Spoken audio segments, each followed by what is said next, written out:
Seja bem-vindo! Hoje é quarta-feira, dia 23 de novembro de 2022. Você acompanha agora as notícias da região e do mundo. Confira na edição de hoje. Desastres naturais no Rio Grande do Sul. Simulação de assalto a banco em Pelotas. Vacinas bivalentes. Horários especiais em dias de jogos da seleção brasileira. E ainda, Copa do Mundo 2022. Essas notícias você acompanha agora no Informe Região.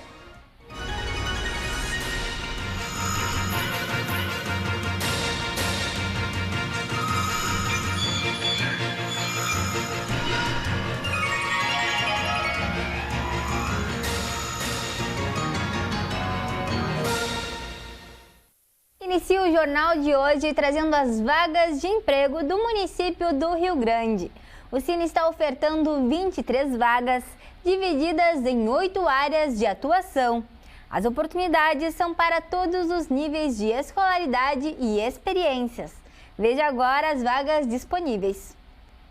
As vagas ofertadas pelo Cine Rio Grande nesta quarta-feira são vagas para auxiliar de jardinagem, consultor de vendas, inspetor de alarme, mecânico de manutenção e instalador de aparelhos de climatização, montador de esquadrias, técnico de manutenção e ainda técnico em refrigeração. Vaga para pessoa com deficiência, cobrador de ônibus.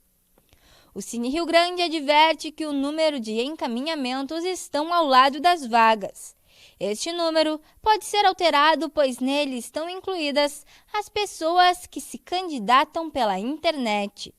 O Cine Rio Grande está localizado na rua Vice-Almirante Abreu, número 737. Os meios de contato são estes que estão na tela. O Cine Rio Grande tem seu atendimento no período das 8 horas às 14 horas.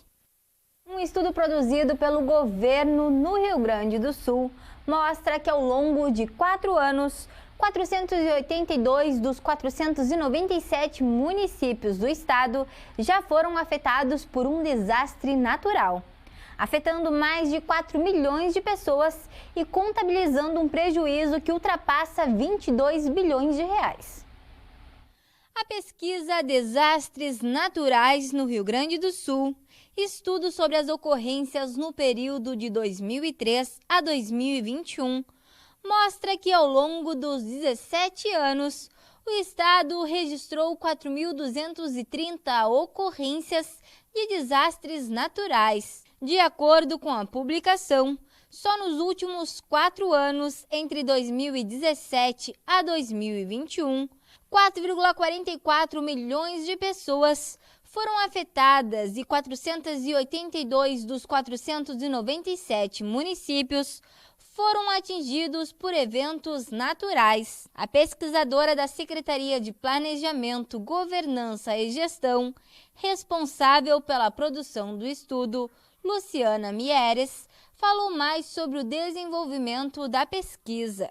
O estudo, então, ele abordou 11 tipos de desastres naturais, e entre eles enxurradas, inundações, granizo, vendavais.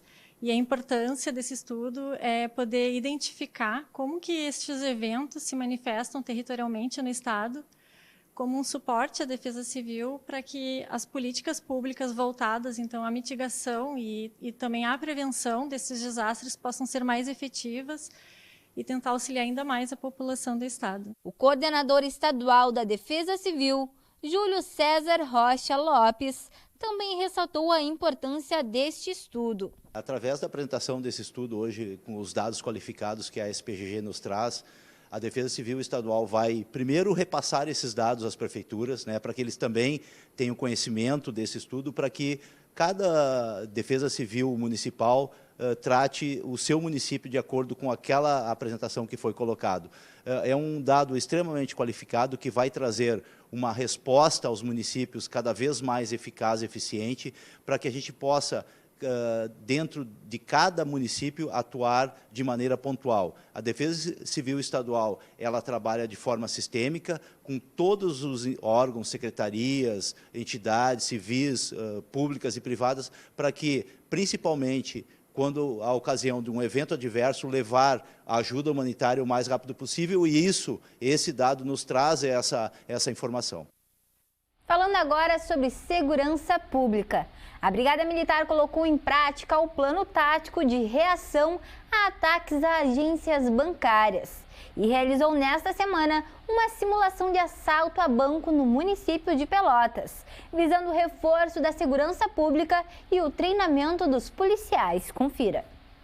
No município de Pelotas, foi realizado no início dessa semana, pela Brigada Militar, um treinamento com simulação de assalto a banco. A ação aconteceu na agência do Banco do Brasil, na rua Lobo da Costa, número 1315, no bairro Centro.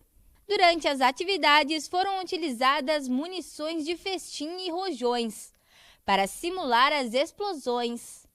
Todos os participantes da ação são operadores das forças de segurança. Essa simulação colocou em prática o plano tático de reação a ataques semelhantes aos registros em Criciúma e Guarupava. E ainda falando sobre segurança pública, foi desarticulada nesta manhã uma facção criminosa que atuava realizando contrabando de vinhos no centro do estado. Durante a operação, a Polícia Federal cumpriu mandatos de busca e apreensão e 120 caixas de vinhos estrangeiros ilegais foram apreendidos. No município de Santa Cruz do Sul, a Polícia Federal deflagrou nesta manhã a Operação Reino Proibido.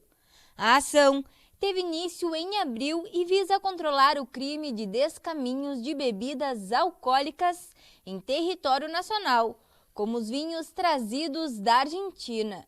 Foram cumpridos mandados de busca em Eldorado do Sul e Cachoeirinha. Foram localizados e apreendidas 120 caixas de vinhos estrangeiros ilegais, que foram encaminhadas à Receita Federal. A Polícia Federal estima que os investigados realizavam cerca de 10 viagens mensais à Argentina, com a introdução e o transporte de mais de 72 mil garrafas de bebidas estrangeiras em 2022 e 3 milhões de reais em impostos federais não recolhidos somente neste ano. Vamos para as informações do tempo. Quarta-feira de clima estável em grande parte das regiões do estado. As regiões que tiveram certa instabilidade pela manhã, como Venâncio Aires, devem firmar o tempo durante a tarde. Já aqui no litoral sul, em Rio Grande, a umidade estará baixa e não passará dos 50%. Vamos conferir então a previsão de hoje para a sua cidade. Tarde de sol em Rio Grande. O céu estará com bastante nuvens, mas não haverá riscos de chuva. Os ventos durante a tarde estarão moderados e não passarão dos 20 km por hora.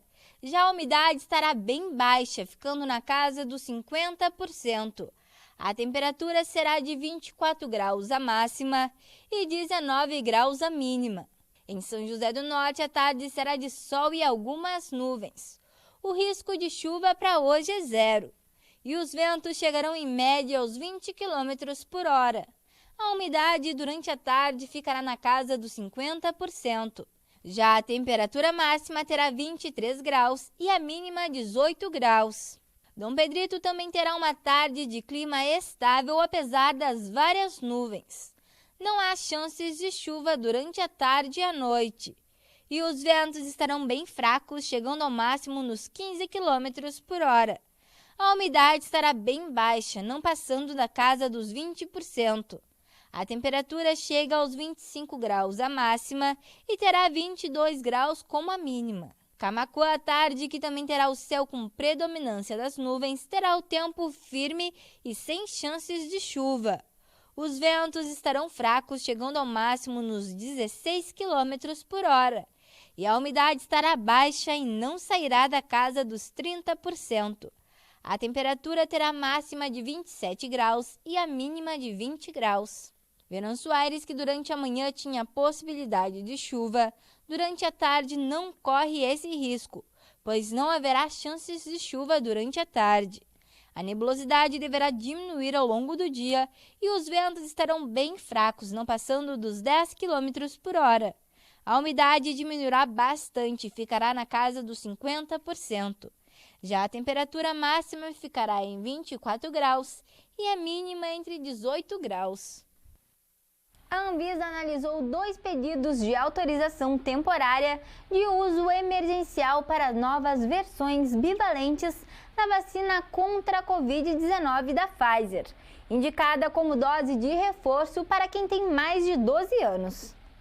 Técnicos da Agência Nacional de Vigilância Sanitária analisam 2 pedidos de autorização temporária de uso emergencial para a segunda geração de vacinas da Pfizer, atualizadas para proteger contra subvariantes do coronavírus. Caso os pedidos de autorização de uso emergencial sejam aprovados pela agência, o imunizante poderia ser incluído automaticamente no contrato que o Ministério da Saúde tem com a farmacêutica. Em 2021, o governo brasileiro fechou acordo para a compra de 100 milhões de doses da vacina para 2022. Dessas, ainda faltam cerca de 30 milhões de doses a serem recebidas. E caso o governo solicite, o contrato permite o acréscimo de mais 50 milhões de unidades. O acordo com a farmacêutica prevê o fornecimento de qualquer vacina para a Covid-19, incluindo doses pediátricas ou imunizantes de versões atualizadas. Como o Ministério da Saúde já alertou para o aumento do número de casos de Covid-19 e a circulação de novas linhagens da variante Ômicron, a expectativa é grande com relação à proteção. E agora um recado para os moradores do município de Camaquã. O Executivo Municipal publicou um decreto que altera o funcionamento das repartições públicas durante os dias de Jogos do Brasil na Copa do Mundo. E a medida já começa a valer amanhã na estreia da Seleção Brasileira no Mundial. Confira agora as alterações. O Decreto Municipal de Camaquã, número 25.859, de 8 de novembro de 2022, prevê que nos dias dos Jogos da Seleção Brasileira na Copa do Mundo de Futebol FIFA 2022, o expediente terá horários especiais. A Seleção Brasileira estreia na Copa amanhã contra a Sérvia. Confira o expediente nas repartições públicas municipais de Camaquã, das 8 horas da manhã ao meio-dia e das 13h30 às 15 horas. No prédio sede da Prefeitura, o expediente externo será das 8h30 às 11h30 e das 13h30 às 14h30. No dia 28 de novembro, o expediente será das 8 às 12h30. No prédio sede da Prefeitura, o expediente externo será das 8h30 às 11h30. No dia 2 de dezembro, das 8 às 12 horas e das 13h30 às 15 horas. No prédio sede da Prefeitura, o expediente externo será das 8h30 às 11h30 e das 13h30 às 14h30. A Copa chegou ao seu 4º dia, porém aqui no Brasil a ansiedade só aumenta pela estreia da nossa seleção. Em momentos de definições e segredos, algumas confirmações já foram feitas e os titulares do primeiro jogo já podem estar definidos. Depois de alguns treinos fechados e restritos à imprensa, finalmente os brasileiros puderam ter uma noção do time que irá enfrentar a Sérvia na próxima quinta-feira às 4h da tarde. Ao que tudo indica, Tite vai apostar em uma formação na qual ele nunca utilizou, com jogadores e funções que só veremos se dará certo ou não quando a bola rolar. O técnico da seleção brasileira optou por escalar um dos astros desse elenco, Vinícius Júnior, como titular pelo lado esquerdo do campo. O nome do jovem atacante do Real Madrid no time principal soa como algo positivo, já que ele era dúvida como titular desde quando a seleção chegou ao Catar. Já Lucas Paquetá fará uma função de segundo volante e jogará recuado ao lado de Casemiro. Se não ocorrer nenhuma surpresa de última hora, o Brasil irá a campo contra a Sérvia com Alisson no gol, na linha de defesa com Danilo, Thiago Silva, Marquinhos e Alexandro, o meio de campo com Casemiro e Lucas Paquetá e mais à frente Rafinha, Richarlison, Neymar e Vinícius Júnior. A formação foi testada nos treinos de segunda e terça-feira, o que nos dá uma maior segurança sobre o que esses jogadores poderão entregar dentro das 4 linhas. Assim como tem sido costume nos preparativos da seleção, as atividades do dia de amanhã, véspera da partida, apenas o aquecimento poderá ser assistido e filmado pela imprensa. Antes desse último trabalho, o técnico Tite e o zagueiro Thiago Silva concederão entrevistas coletivas. Esse será o último ajuste que Tite e sua comissão técnica farão antes dos nossos astros pisarem em campo e iniciarem a nossa trajetória rumo ao hexacampeonato mundial. E com essas informações, encerramos o Informe Região desta quarta-feira. Para você continuar com a gente, siga as nossas redes sociais. No Instagram e no Facebook você pode procurar por TV Farol RS. Se inscreva também no nosso canal no YouTube. Você encontra o nosso jornal completo lá, todos os programas do Sala de Entrevistas e ainda a Agenda dos Pastores. Obrigada pela companhia, uma boa tarde e até amanhã.